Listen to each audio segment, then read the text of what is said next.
नमस्कार दोस्तों, आप सभी का स्टडी फॉर यूपीएससी पीछे से में स्वागत है। आज के इस वीडियो में हम लोग आंसर राइटिंग के बारे में सीखेंगे कि मेंस को लेकर आंसर राइटिंग किस प्रकार से किया जाता है।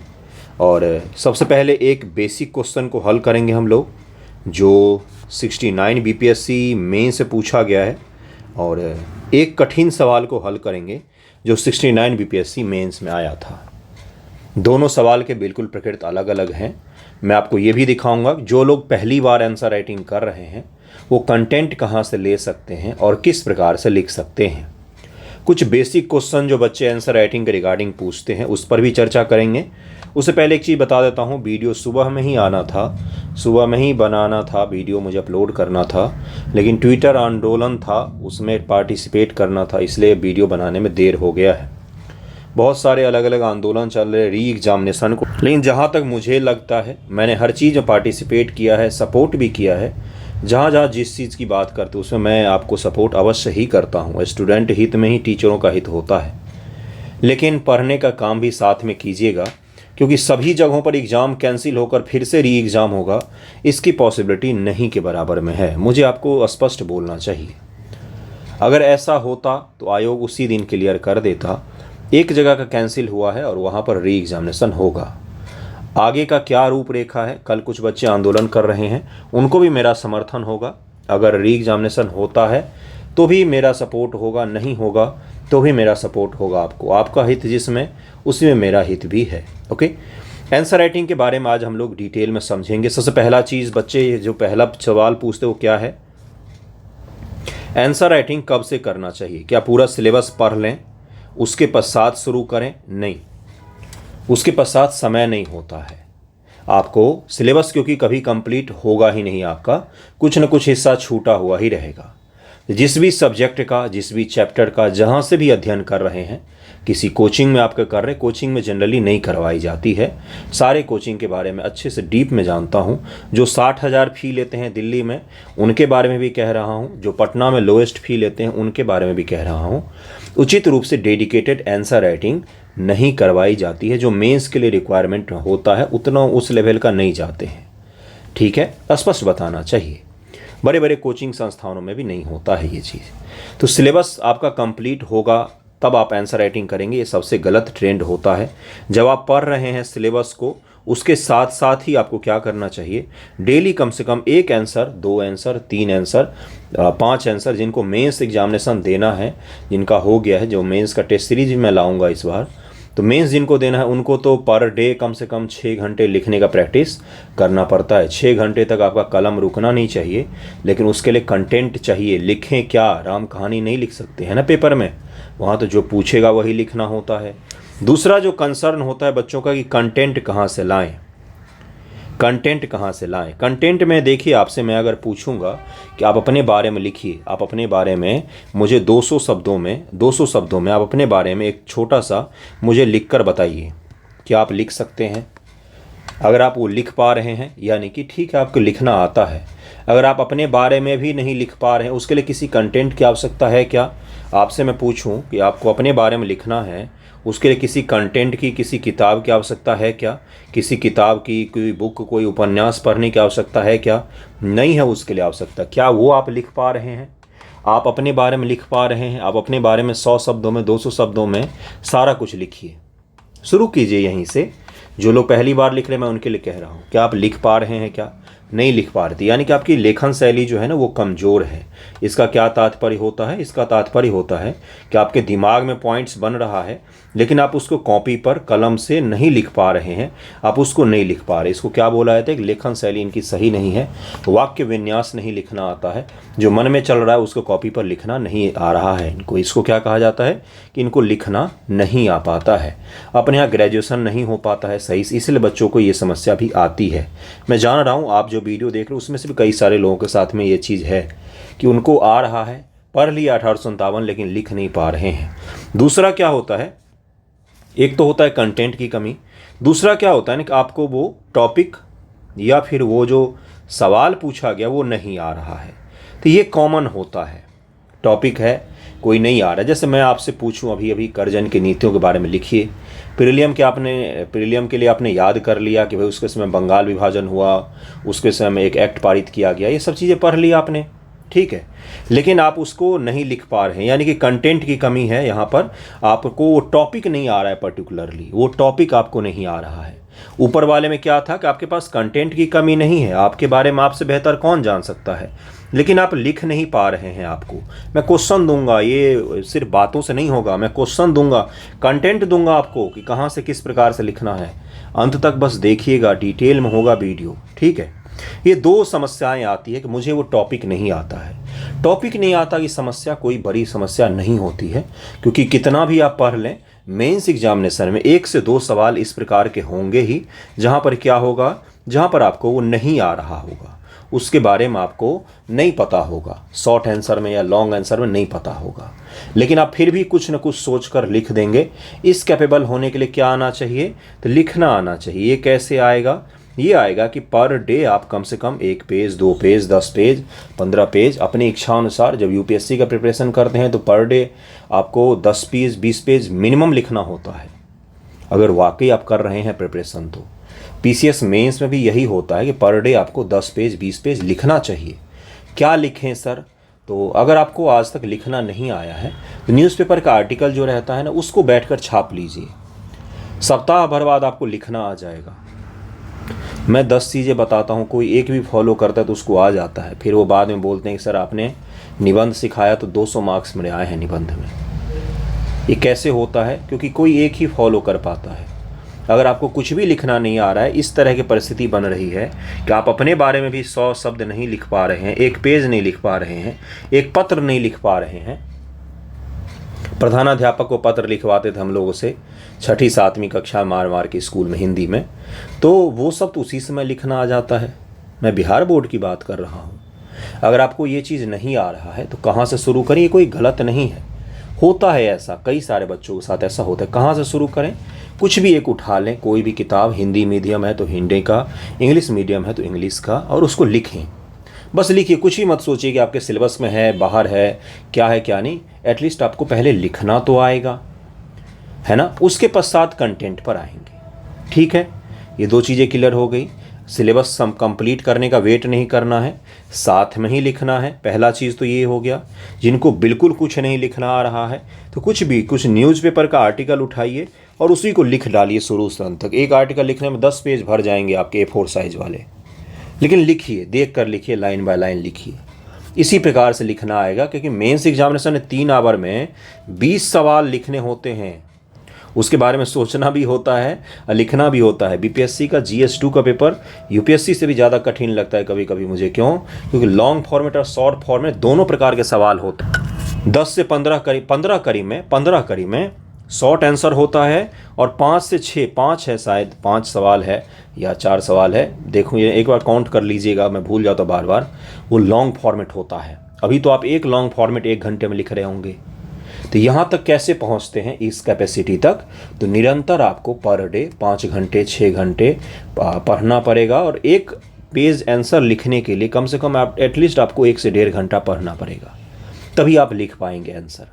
और यही तरीका ही होता है भाइयों बहनों सीखने का, उत्तर राइटिंग। अब जिनको आता है वो क्या करें, तो वो फिर पुनरावृत्त करें, प्रैक्टिस करें। जैसे सवाल मैं दिखाता हूँ आज आपको, फिर मैं कंटेंट भी आपको दिखाऊंगा, सोर्स भी बता दूंगा कि कहाँ से पूछा जाता है, वो सब चीज़ ही बताऊंगा। देखिए जैसे सवाल है, आज ही मैंने ये सवाल दिया है अपने ग्रुप में, जो पहले से ही चल रहा है उसके लिए दिया है। नए ग्रुप तो 20 तारीख से शुरू हो रहे हैं, उसके लिए टेलीग्राम में मेरा लिंक होगा, वहाँ पर मैसेज करेंगे। तो जिनको कुछ नहीं आता है वो NCERT ग्रुप लीजिए, जिनको आज तक जीवन में कुछ नहीं आंसर लिखा है वो NCERT में जुड़िए, जो थोड़ा बहुत भी लिखना जानते हैं वो GS में जुड़िएगा। निबंध के लिए भी एक सेपरेट ग्रुप शुरू हो रहा है, तो उसके बारे में अंत में बता दूंगा, पहले हम लोग सीखते हैं, ग्रुप की बात अंत में कर लेंगे। देखिए आज ये सवाल मैंने दिया है, ये सवाल कब पूछा गया था? 69th के पेपर में पूछा गया है। क्या है सवाल? सवाल देखिए क्या है कि 1892 के भारत शासन अधिनियम के प्रमुख प्रावधानों को स्पष्ट कीजिए। देखिए ये जो सवाल है इसके बारे में थोड़ी सी चर्चा हम लोग कर लेते हैं। ये सवाल किन किन चीज़ों पर मायने रखता है कोई भी सवाल। कीवर्ड ईवर्ड तो बता चुका हूँ मैं बहुत बार, फिर से एक बार बताता हूँ। इसमें कीवर्ड क्या, 1892 का भारत शासन अधिनियम के प्रमुख प्रावधान, दो ही कीवर्ड हैं। Explain the main provision of the government of India act 1892, Bharat शासन अधिनियम उसको कहा जाता है। ठीक है, इतना क्लियर है, इतना साफ है। अब इस सवाल में यहाँ पर लिखा हुआ है 200 वर्ड। कितना लिखा हुआ बंधुओं, 200 वर्ड। ये क्यों बता रहा हूँ मैं आपको, क्योंकि ये महीन चीज़ एग्जाम में बहुत काम आता है। कोई नहीं बता रहा बीपीएससी के लिए ये चीज़, यूपीएससी के लिए भी कोई नहीं बताता है, पैसे लगते हैं इनके बताने के। सुनिए जरा, 200 वर्ड में लिखना है तो इसका तरीका बिल्कुल डिफरेंट होगा। यहीं पर मैं लेता हूं बच्चों को, कई बार लिख कर देता हूं सवाल में मैं कि लॉन्ग फॉर्मेट, और उसके बगल में मैं लिख देता हूं 4 पेज। क्यों लिखता हूं मैं, क्योंकि आपको एग्जाम में 4 पेज ही स्पेस दिया जाता है। मैं लिख देता हूं। अगर मुझे सेम सवाल को लॉन्ग फॉर्मेट में लिखना है तो उसका प्रोसीजर बिल्कुल अलग होगा, उसमें कंटेंट हमें ज़्यादा ऐड ऑन करने पड़ेंगे, वो कठिन हो जाएगा लिखना बहुत ज़्यादा। 1892 का 200 शब्दों में अगर लिखना है तो वो थोड़ा सा हल्का पड़ेगा, क्योंकि जो जो याद है बस लिख दो, बस बात खत्म। ठीक है, ये मैंने क्या बोला, 200 वर्ड में अगर पूछेगा तो उसका तरीका अलग होगा लिखने का, और अगर हमसे पूछा है लॉन्ग फॉर्मेट में तो उसके लिखने का तरीका अलग होगा। क्यों अलग होगा, क्योंकि एक जगह हमें 4 पेज लिखना है। अब 4 पेज में हम गाने तो नहीं लिखेंगे, भजन नहीं लिखेंगे, ईश्वर जन, तो हमें कंटेंट लिखना पड़ेगा। और एक जगह हमें 200 वर्ड में, यानी कि 2 पेज में ही ख़त्म करना है, या 1.5 पेज रहता है एग्जाम में। अगर देखेंगे एग्जाम में वर्ड नहीं लिखा रहता है बंधुओं, एग्जाम में रहता है 8 नंबर लिखा हुआ, तो यानी कि 1.5 पेज में आपको ख़त्म करना है इस पूरे सवाल को। तो 1.5 पेज हो गया, एक जगह 4 पेज है, दोनों के लिए कंटेंट अलग अलग चाहिए। लिखना सेम सवाल है तो उसके लिखने का तरीका थोड़ा सा चेंज हो जाता है। एक और सवाल का हम लोग देखेंगे आज, क्या क्या लिखना है इसमें ये भी बताऊंगा। ऊपर हवाई बातों से थोड़ी ना होगा, जब तक पता ना चले कि लिखना क्या है, कैसे लिखेंगे आप लोग। अगला सवाल देखिए कौन सा हम लोग करेंगे। ये पेपर है 69 का, जिसमें एक लॉन्ग फॉर्मेट का भी तो बताऊँगा। देखिए मैं ये भी बता सकता हूँ, लेकिन चंपारण तो बहुत बार बच्चे पढ़ते हैं, ये भी स्ट्रेट फॉरवर्ड क्वेश्चन है। इसमें एक एंड वर्ड है, उसी कारण से मैं इसको एक्सप्लेन कर रहा हूँ। एंड वर्ड देखिए क्या है, यहाँ पर बोलते हैं इंग्लिश में क्रिटिकली एग्जामिन शुरू में लिखा रहता है, और इंग्लिश में सबसे अंत में लिखा, हिंदी में सबसे अंत में लिखा रहता है आलोचनात्मक परीक्षण। या कई बार इस प्रकार से भी शुरू करता है आलोचनात्मक परीक्षण। क्या शुरू करेगा, आलोचनात्मक परीक्षण, आलोचनात्मक परीक्षण कीजिए, और उसके आलोचनात्मक परीक्षण स्टेटमेंट यहाँ पर दे देगा। जैसे देगा सीधा सीधा बंगाल विभाजन, बंगाल विभाजन, इसका आलोचनात्मक परीक्षण कीजिए। आलोचनात्मक परीक्षण सीधा सीधा कॉमा में दे देगा क्या, स्वदेशी आंदोलन। मैंने सब प्रैक्टिस करवाया है बच्चों से। स्वदेशी आंदोलन ये क्या होता है, अब आपको स्वदेशी आंदोलन का आलोचनात्मक परीक्षण करना है, क्रिटिकली एनालाइज करना है। क्रिटिकली एनालाइज में क्या होता है ये नहीं पता होगा तो वहाँ पर अगर आप केवल उदारवादी आंदोलन लिख कर आ जाएंगे तो आपको अंक नहीं मिलते हैं। अंक कब मिलते हैं कि जो पूछा गया है उसी को लिखें। ऐसा नहीं होना चाहिए कि आपसे पूछा जलवायु परिवर्तन और आपने लिख दिया किस चीज़ का, तो आपने लिख दिया कि भाई वैश्विक तापन, ग्लोबल वार्मिंग जिसको कहा जाता है, और आपसे पूछा है क्लाइमेट चेंज। ग्लोबल वार्मिंग और क्लाइमेट चेंज सुनने में आपको एक ही जैसा लग रहा होगा, दोनों अलग अलग हैं। इसलिए ये मेंस एग्जामिनेशन में बारीकी क्यों मायने रखता है, क्योंकि क्या पूछा है वही आपको लिखना है और कम शब्दों में लिखना है। जहाँ पर शब्द लिमिट कम है वहाँ पर आप स्पेस कम रहेगा, उसी स्पेस में आपको लिखना है। इस सवाल में क्या क्या कीवर्ड है भाइयों बहनों, ज़रा गौर से देखिएगा, ध्यान से देखिए, ये बारीक चीज़ें ही आपको मेंस पास करवाएगा। राष्ट्रीय कांग्रेस आंदोलन के उदारवादी चरण, भारतीय राष्ट्रीय कांग्रेस का उदारवादी चरण, जिसको मॉडरेट फेज कहा जाता है, 1885 से शुरू होता है ये शुरुआत का, जिसको चरण कहा जाता है। स्पेक्ट्रम में भी मिल जाएगा, मॉडर्न हिस्ट्री एनसीईआरटी जो 12th का है बिपिन चंद्रा, उसमें भी मिल जाएगा, और बीएल ग्रोवर जो मैं बुक प्रेफर करता हूँ, मेरे लिए मेरा पसंदीदा बुक है वो, उसमें भी आपको मिल जाएगा ये। ठीक है, तो आप स्पेक्ट्रम से भी पढ़ सकते हैं, उससे भी लिख सकते हैं। शुरुआती चरण है, इसके योगदान का इसने जो योगदान दिया उसका आलोचनात्मक परीक्षण हमें करना है। आज इतिहास का करवा रहा हूँ क्योंकि GS1 का कल मैंने टॉपिक बताया था और GS1 से शुरू किया है मैंने लेक्चर भी लाना है GS1 का। देखिए क्या बोला है कि योगदान जो था उदारवादियों का, इसका क्रिटिकली एनालाइज करना है। क्रिटिकली एनालाइज शब्द जब भी आता है तो यानी कि उन्होंने जो उपलब्धि हासिल की वो तो आपको लिखना ही है, उपलब्धियाँ तो लिखनी ही है, शॉर्ट में शॉर्ट में लिखना ही है, लेकिन आपको ज़्यादा तवज्जो किस चीज़ पर देना है कि उनकी उपलब्धियों की क्या कमियां रही कांग्रेस उदारवाद की, इसके उनके योगदान में क्या कमियां रह गई, उसके बारे में लिखना है। जैसे आप लोग भी दिन भर यही करते हैं, कोई मास्टर वीडियो बना रहा है तो उससे क्या सीखा ये नहीं देखते हैं, उसमें क्या कमियां रहेगी उसमें देखते हैं। आधा गिलास खाली दिखता है हमेशा, आधा गिलास भरा हुआ नहीं दिखता है। क्यों? क्योंकि क्रिटिकली एनालाइज करना स्वभाव होता है समाज का, आपका, मेरा, सभी का।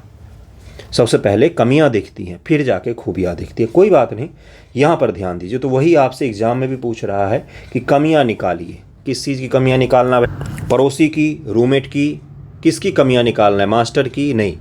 कांग्रेस का उदारवादी जो चरण आपने पढ़ा उसमें से कमियां निकाली। अब यहाँ पर कमियां क्यों पूछा जाता है? आप GS2 का भी पेपर देखेंगे ना, तो उसमें भी आपको देखेगा कि भाई आलोचनात्मक मूल्यांकन भरा पड़ा मिलेगा आपको। क्यों पूछा जाता है ये भाई?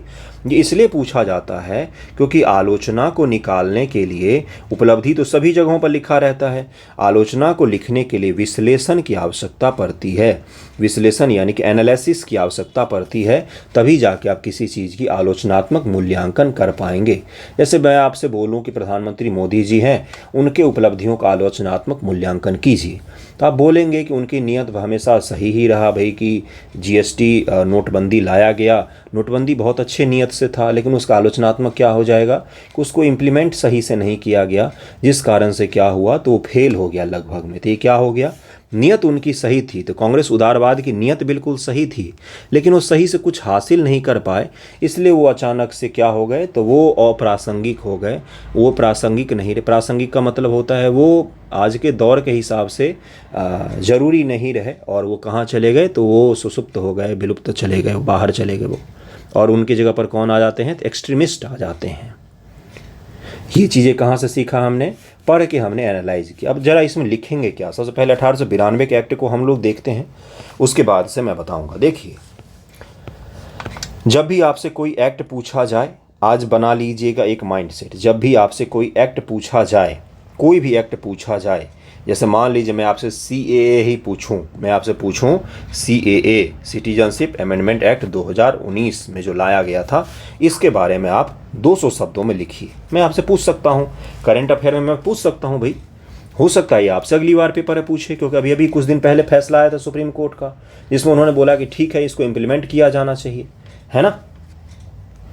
इसमें एक धारा का हटाया भी गया है सुप्रीम कोर्ट का, एक धारा को हटा दिया गया सुप्रीम कोर्ट के द्वारा। चलिए यहाँ पर आ जाइए, CA के बारे में पूछा जाए तो CA क्या हवाई है? सबसे पहले हम क्या लिखेंगे कि क्यों लाया गया। सबसे पहले क्या लिखेंगे कि आवश्यकता इसकी क्या थी, आवश्यकता क्या थी इसको लाने की, क्या आवश्यकता थी, क्यों लाया गया CA। हम वहाँ पर लिख सकते हैं बांग्लादेश से बहुत बड़ी मात्रा में घुसपैठिए आए थे, पाकिस्तान से बहुत बड़ी मात्रा में सताए हुए हिंदू आए थे।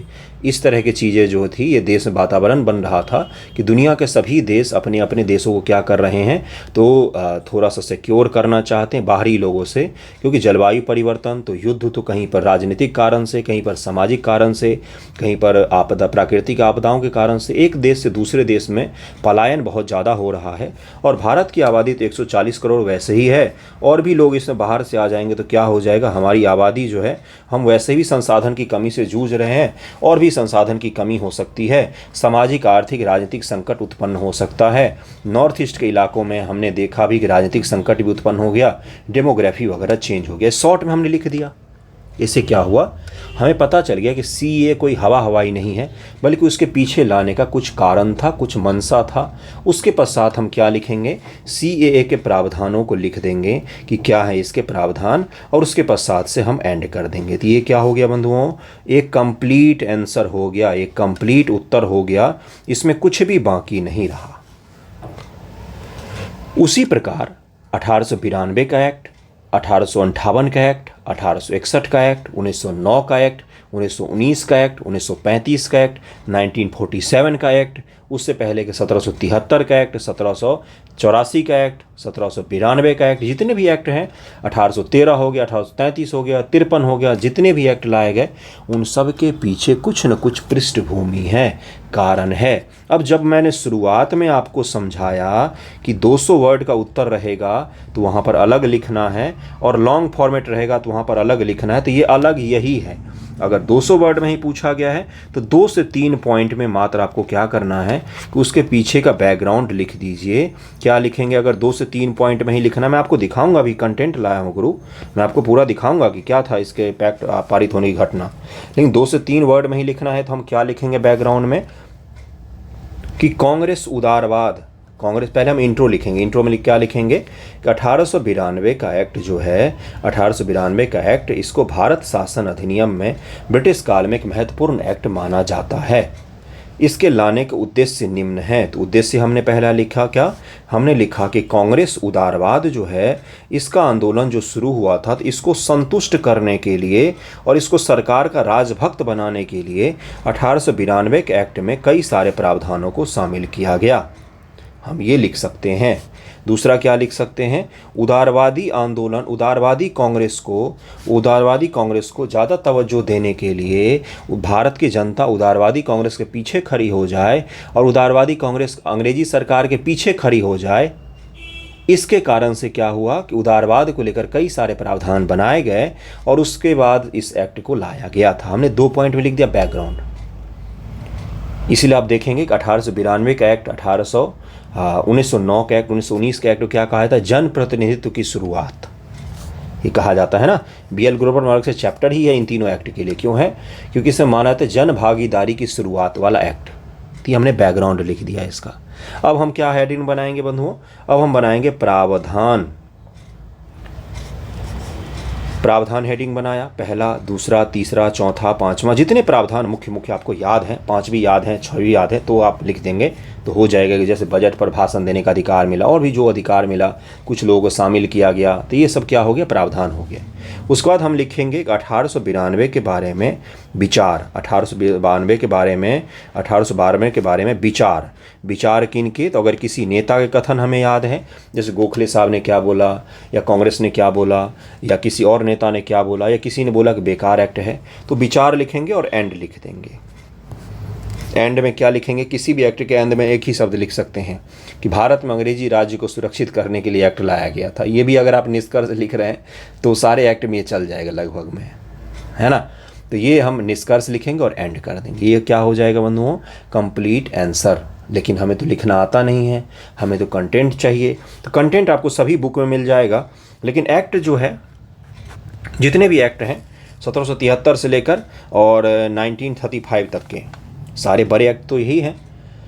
इन सभी बड़े एक्ट के बैकग्राउंड और वो आपको सबसे बेस्ट BL ग्रोवर में मिलता है। और बाकी स्पेक्ट्रम से ही आप पढ़िए। मैं आपको ये नहीं कह रहा हूँ कि आप BL ग्रोवर खरीदिए या इसे ही पढ़िए। मैं आपको बता दें कि कई बार होता क्या है, एक ही पेपर को तैयार करने के लिए एक से अधिक बुक हमें प्रेफर करना पड़ता है, क्योंकि कुछ हिस्सा कहीं पर बहुत अच्छा दिया हुआ है, कुछ हिस्सा कहीं पर बहुत अच्छा दिया हुआ है, तो उसको वहाँ से उठाना पड़ता है। जैसे इन्होंने बैकग्राउंड लिखा है, बैकग्राउंड इन्होंने राष्ट्रवाद का उत्थान लिखा है कि भारत में राष्ट्रवाद का उत्थान हो रहा था, भारत में राष्ट्रवाद। अब हमें लॉन्ग फॉर्मेट में लिखना होगा इसी सवाल को, तो हम खूब सारा योगदान लिखेंगे, खूब सारा बैकग्राउंड लिखेंगे खूब सारा, खूब भर भर के पृष्ठभूमि इसके लिखेंगे। पृष्ठभूमि लिखने के बाद हम एक्ट के प्रावधान लिखेंगे, उसको भी फिर एक्सप्लेन करेंगे डिटेल में, और फिर हम एंड करेंगे। तो इससे 4 पेज अपना हो जाएगा कंटेंट, है ना। फिर देखेंगे, आप देखिए इन्होंने क्या बोला है कि कांग्रेस के प्रति अंग्रेजी अधिकारियों का व्यवहार सहानुभूति और मित्रतापूर्ण था, परंतु 1888 तक पूर्णतया परिवर्तित हो गया। डफरिन ने कांग्रेस पर प्रहार भी किया सीधा सीधा कि बर्बाद हो जाएगा, ये सही नहीं है, ये राजनीतिक दल नहीं है, ये बहुत कम लोगों का प्रतिनिधित्व करती है, इसको हम क्यों मान्यता दें, ये सब चीज़ें डफरिन ने बोला। लेकिन उसने ये भी माना कि भाई हमें कांग्रेस को थोड़ा तवज्जो देना चाहिए, इनको थोड़ा लुभाते हैं, इनको थोड़ा सा लोभ दो और ये क्या हो जाएंगे, ये हमारी तरफ टिल्ट रहेंगे, ये हमसे आज़ादी की मांग नहीं करेंगे, ये हमारी राजभक्ति करते रहेंगे। और कदाचित कांग्रेस उदारवादियों ने वही किया भी। और इसमें आपको दिखेगा डफरिन ने समिति को रिपोर्ट भेजा कि निजी विचार सहित लंदन भेजा, जिसमें परिषद की रचना तथा शक्तियों परिवर्तन का सुझाव दिया। जो भारतीय परिषद काम करता था भारत में शासन को लेकर, उसे परिवर्तन के लिए उसने सुझाव लिखकर भेज दिया कि इसमें हम उदारवादियों को शामिल करने जा रहे हैं। ठीक है, तो ये पृष्ठभूमि हो गया। उसके बाद अधिनियम की धाराएं हो गई, प्रावधान हो गया। धारा से अच्छा शब्द प्रावधान होता है। इस अधिनियम का अधीन निर्वाचन पद्धति क्या बनाया गया, अधिनियम पर विचार। अब यहाँ पर जब विचार आएगा तो अलग अलग लोगों ने क्या बोला इस अधिनियम के बारे में, वो आप यहाँ पर पढ़ सकते हैं और उसको लिख सकते हैं। इससे क्या हो जाएगा, ये सवाल पूरा लॉन्ग फॉर्मेट में ही पूछेगा, जो कि पूछ सकता है अगली बार, ये पूरा कंप्लीट हो जाएगा। ज़रूरी थोड़ी नहीं कि जो इस बार लॉन्ग फॉर्मेट शॉर्ट में पूछा है वो अगली बार लॉन्ग में नहीं पूछे, है ना। तो इस प्रकार से आंसर कहाँ से लिखना है, कुछ नहीं करना है बंधुओं। आपको बैकग्राउंड मैंने बताया, बैकग्राउंड को शॉर्ट पॉइंट में लिख दीजिए, 1 पॉइंट, 2 पॉइंट, 3 पॉइंट। उसके बाद से क्या लिखेंगे, प्रावधान, पहला प्रावधान, दूसरा प्रावधान, तीसरा, चौथा, पांचवा, एंड कर दीजिए। इतना भी अगर आप शुरुआत में कर ले पा रहे हैं तो आपका उत्तर लेखन शुरू हो गया है। बहुत सारे बच्चों का उंगली पकड़ के मैंने लिखना सिखाया है। उंगली पकड़ने का तात्पर्य ये है कि वो कुछ नहीं लिखना जानते थे, लेकिन निरंतर प्रयास करके वो लिखने में अच्छे हो गए। ये चीज़ कैसे होता है, ये चीज़ तभी संभव होता है जब आप जेन्युइन प्रयास करें। ऊपर ऊपर हवाई चीज़ें ना होती है। कहाँ गया वो समय, चला गया। 8 क्वेश्चन रट के मेंस पास करने का समय चला गया। हवाई नहीं है तो जेन्युइन तरीके से पढ़िए। जेन्युइन तरीके से पढ़ने का यही मतलब होता है कि 10 गो पेज फाड़ के फेंकना पड़ेगा, गलत हो जाएगा तो। अगला सवाल देखते हैं, ठीक है, लेकिन 11वें पेज पर सही लिखेंगे। प्रयास करना पड़ता है गुरु, नहीं हवाई नहीं है पीसीएस यूपीएससी की तैयारी। एमसीक्यू से तैयारी होता तो फिर क्या करना, फिर तो ग्रुप डी वाले सारे टॉप कर जाते बीपीएससी में। आ जाइए प्रथम चरण को पढ़ते हैं। फर्स्ट पेज, उदारवादी पढ़ना था। क्या, उदारवादी के योगदान का आलोचनात्मक परीक्षण करना है। आप और हम कौन होते हैं आलोचना करने वाले? आप मुझे बताइए, बीपीएससी के एग्ज़ाम सही हुआ या गलत हुआ, ये चाय वाला डिस्कस करके बताएगा, ये आप बताएंगे और मैं बताऊंगा? हम दोनों लोग बताएंगे, क्योंकि हम इस प्रोसेस से जुड़े हुए हैं। तो सामान्य लोग, आप और मेरे जैसे लोग उदारवादियों को किस आधार पर आलोचना कर सकते हैं? कर ही नहीं सकते हैं भाई। हमें क्या करना पड़ेगा, हमें रेफरेंस देना पड़ेगा। क्या रेफरेंस देते हैं हम बीपीएससी को? हम क्या बोलते हैं कि दैनिक भास्कर पत्र में ऐसा ऐसा लिखा हुआ था, हम रेफरेंस दे रहे हैं उसको कि ठीक है हमारी बात मत मानो। लेकिन ये दैनिक भास्कर जैसे ही हमने बोल दिया तो क्या हो गया, प्रमाणिकता आ गई कि भाई इसने अगर कुछ बोला है तो सही बोला होगा इसने, क्योंकि इसकी कुछ क्या है, क्रेडिबिलिटी है। तो वैसे ही जब भी आलोचना लिखते हैं या जब भी किसी चीज़ के समर्थन में पॉइंट लिखते हैं तो रेफरेंस देना पड़ता है हमें। रेफरेंस किसका, तो किसी नेता का हो सकता है, किसी इतिहासकार का हो सकता है, किसी बहुत बड़े इतिहासकार ने कोई कथन दिया होगा तो उनका हो सकता है। तो ये हम आलोचना के करते समय रेफरेंस देना ज़रूरी हो जाता है, ताकि हम लिखें तो उसकी बात की प्रामाणिकता हो कि मैं ही ऐसा नहीं कह रहा हूँ, फलाना भी ऐसा कह रहा था। तो वही फलाना वाले कौन हो जाते हैं यहाँ पर, नेता हो जाते हैं, इतिहासकार हो जाते हैं, जब आप हिस्ट्री के क्वेश्चनों को हल कर रहे होते हैं। तो अब ज़रा देखिए, इन्होंने प्रथम चरण के बारे में लिख दिया है कि भाई बहुत अच्छा काम हो रहा था और ज़रूरी भी था। आप मुझे बताइए, पहली बार जब आपने चलना शुरू किया होगा तो घुटने पर चले होंगे, फिर धीरे धीरे कदम बढ़ाया होगा, फिर जाके आज दौड़ने की नौबत में हैं। तो वही चीज़ कांग्रेस के साथ भी था। जब कांग्रेस स्थापित हुआ तो शुरुआत में ही अगर उसको अंग्रेज़ों के बिल्कुल ही खिलाफ कर दिया जाता तो अंग्रेज़ इन सब को उठाते और जेल में डालते या फांसी चढ़ाते, जैसे उन्होंने क्रांतिकारियों के साथ में किया, और बोलते कि बात ख़त्म, कांग्रेस रेस्ट इन पीस। उदारवादी लोग बहुत चालाक थे। उन्होंने ब्रिटेन की संस्थाओं का अध्ययन किया हुआ था, वहाँ पर वो रहे थे, ब्रिटिश गवर्नमेंट को बहुत अच्छे से जानते थे। दादा भाई नौरोजी और व्योमेश चंद बनर्जी जैसे जो लोग थे, वो ब्रिटिश पार्लियामेंट के भी मेंबर, जैसे दादा भाई नौरोजी रहे थे। व्योमेश चंद जी हार गए थे, कांग्रेस के जो पहले अध्यक्ष थे वो हार गए थे चुनाव, लेकिन सबसे पहले चुनाव वही लड़े थे। यानी कि ब्रिटिश लोकतंत्र जो था वहाँ पर, उससे उनका गंभीर नाता था शुरुआत से ही। इसलिए वो जानते थे कि ये लोग काम कैसे करते हैं। इसलिए उन्होंने बहुत ही सावधानी से कांग्रेस की नींव रखी, और नींव को मजबूत करने के लिए उन्होंने उदारवादी विचारधारा को अपनाया, जिसमें उन्होंने अंग्रेज़ों का डायरेक्टली विरोध नहीं किया और अपनी छोटी छोटी मांगों को मनवाते रहे। जैसे बजट पर हमें बोलने दिया जाए, जैसे और क्या कर सकते हैं, सिविल सेवा के लिए उम्र जो है, सिविल सेवा के लिए जो उम्र है उस उम्र को थोड़ा सा बढ़ाया जाए, भारत में भी परीक्षा आयोजित करवाया जाए, कांग्रेस को थोड़ा सा अधिकार दिया जाए, भारत की जनता को अधिकार दिया जाए। ये क्या हो रहा था, कांग्रेस का बीजारोपण हो रहा था। लेकिन हमसे उनका योगदान नहीं पूछा गया है, हमसे पूछा गया है आलोचना कीजिए उनकी। तो आलोचना में हम वही चीज़ें लिखते हैं, क्या क्या लिखते हैं कि भाई वो अंग्रेज़ों से राजभक्ति करते थे, उनमें बहुत विश्वास करते थे, भारत की जनता में बिल्कुल भी विश्वास नहीं करते थे।